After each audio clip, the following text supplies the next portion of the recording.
Leave it to Bleach to go from the craziest action we've seen all season to casually introduce the wildest characters that honestly make perfect sense in the Bleach cast as a whole, but wasn't quite expecting Squad Zero to go as hard as they did or as goofy as they did. But I mean, part of the charm of early Bleach was just seeing these badasses that you're like, holy shit, that is some crazy shit. But then you would see their personality and you'd say in any other show, that's the goofiest mofo out there. And I think Bleach, the way they can kind of relieve tension, if this content would have been immediately after last week and the death and the carnage, it would have felt jarring. But by having it separated in an episode, right, even if you're binging the show, there's a gap, right? You have the heavy, you have the emotional, you have the crushing defeat, 7-day week, or an episode in between, right? So the fact that I've thought about it, I've considered all the possibilities and the result of what's happened,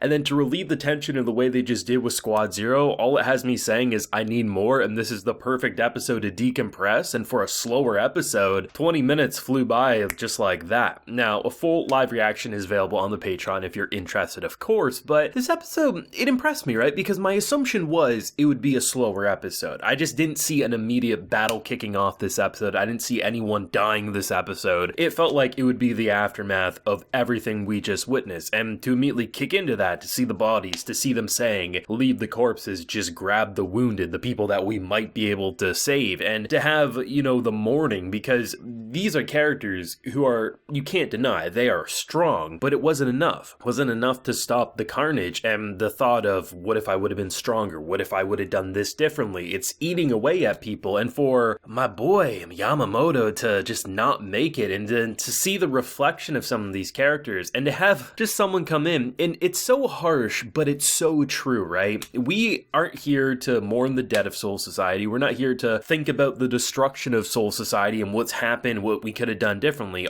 Our entire purpose is to protect, and that's all we should be thinking about right now. Yeah, most people want to probably think about the death, whether Yamamoto or countless others that have died, but they got a job to do. The only reason they're not all dead right now is because of a mixture of Aizen being Aizen and our boy Ichigo popping up and delaying the inevitable. So, they got a lot of preparation, a lot of regrouping to do, and it's a heavy episode in a lot of different ways, but they also don't just keep it depressing in a lot of different shows' hands. They would do that. Instead, in Bleach fashion, you get to see the goofy, you get to see the silly, and when Squad Zero comes in, not only is it such an entrance because you literally fall from the damn sky in a cylinder, the fact that as soon as they come out and they casually say, these 5 members are stronger than the entire goddamn...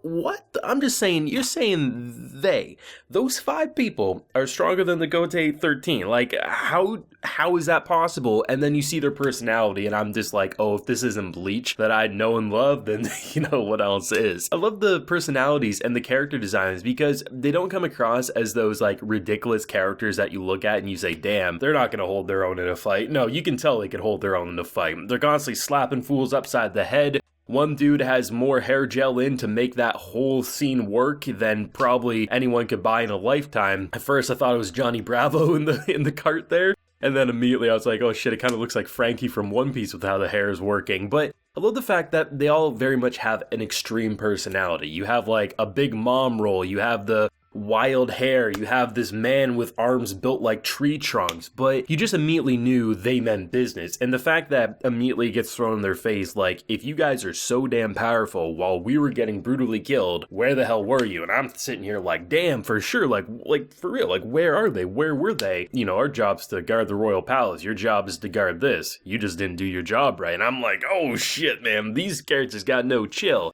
And the fact that we're building up to Ichigo, getting something, because he can't repair what's been broken, but he might be able to craft something similar. And I'm excited to see where they're going to go, because the very end of the episode, after the credits play, you get a very brief teaser of seemingly the man in charge, and that is an extreme reaction that just has me eager for more, kind of like giddy Saturday morning cartoon giddy. What feels to be the pacing of the remaining episodes of Core 1, I would imagine an episode or two is going to be in a similar vein, a little slower, a little more set up, building the momentum, but I wouldn't be surprised if Core 1 ends in some sort of a fight in some way. Do I expect something quite as extreme as what we just saw? Honestly, no idea, because this could easily be topped time and time and time again before we actually reach the ending of this entire Quincy War, but it's going to be interesting, right? Because I think one of the things Bleach does extremely well, and a lot better than a lot of its counterparts in the same genre or even the same time it was released, is power scaling never feels ridiculous. Like, you can very much understand where a character's power is at, and the way they say this character's stronger than this character, but this character's stronger than that character, it's just very easy to follow, and the way, like I've said, power-ups are used and the way things are unlocked, it never comes from thin air. It's explained in universe that makes sense, and the fact that someone like Ichigo can seemingly have something new that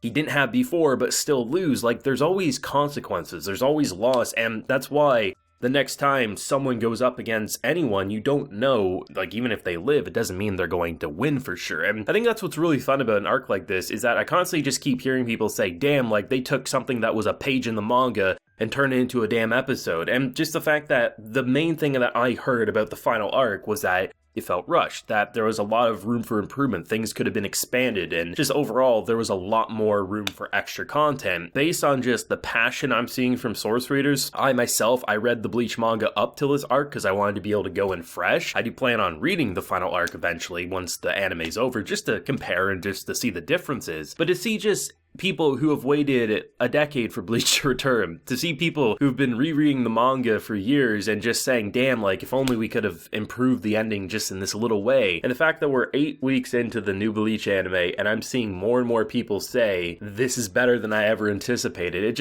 it feels great, right? And like I said, this was a slower episode. It's a setup episode, yet it flew by. It felt less than 8 minutes, if I'm being honest, and that's how you know you're invested in a product, when something that is literally slow burn setup, just trying to get the momentum moving so things can then hit the fan again in the future. They did a great job, and I absolutely love the kind of like the area they're in right now, because it's just like a bunch of pillars and a walkway, but it kind of gives me like that Greek Roman mythology vibes. I don't know, like, even if you think of like Disney's Hercules, the way they detailed like the gods area up there, it's a really cool, almost futuristic but also godly atmosphere. It's a really cool setting in general, and I don't know, I just feel like those pillars are eventually going to come crashing down when shit hits the fan, and I'm ready for it, but probably not all at the same time, given the brutal bloodshed we did experience. But I mean, this episode did exactly what it needed to. Let it calm down and let us just catch our breath. Yes, we've had a week break to catch our breath, but I think they did a good job at introducing characters that I am eager to see more of. The hot springs, just eating my boy from one to the other, there's comedy just kind of writes itself, and I think that's exactly what we needed after the hell that we've experienced. As exciting of hell as it was still hell nonetheless. But thoughts and feelings yourself down below. Leave a like if you enjoyed, subscribe if you're new around here. Like I mentioned, there is a full live reaction available on the Patreon. You can also get video shoutouts like a few are about to get here. So we got Adam Froschka, Daisy Munoz, and I Love Ants. So I appreciate the support, everyone. Please take care and have a good one.